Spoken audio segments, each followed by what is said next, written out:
This is Clint Locklear from the Farmer's Grove again, and I just want to do a little bit more of how a caveman would garden if he was going to garden simply and functionally and easily. This is, I'm actually doing this a little bit different. I've got the ducks and stuff that are in here this year, and I don't know what they're going to do to some of the plants, so I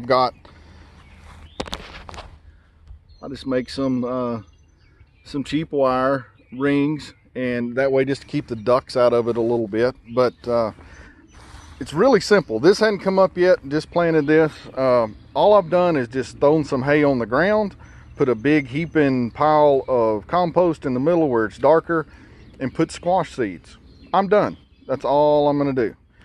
This over here, I didn't even take the grass off. I just dropped the potatoes on the ground, covered them with grass, and now we've got potatoes. And as the plant gets taller, I just put more hay in it. Very, very simple. These are zinnias, just so my wife can come get them for cut flowers. They're right here. These are onions.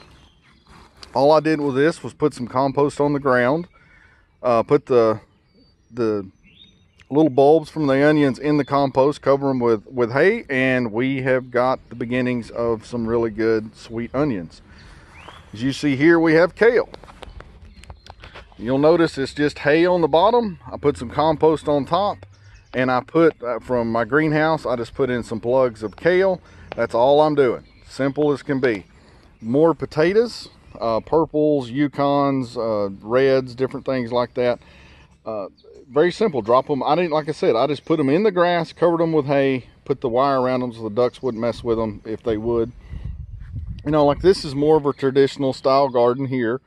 This is one of my beds. It's got the sweet peas, and we got King Tut purple peas, which I've never had, that I'm trying. We got some perennial flowers and my wife's romaine lettuce that she eats on every day, and fava beans and stuff.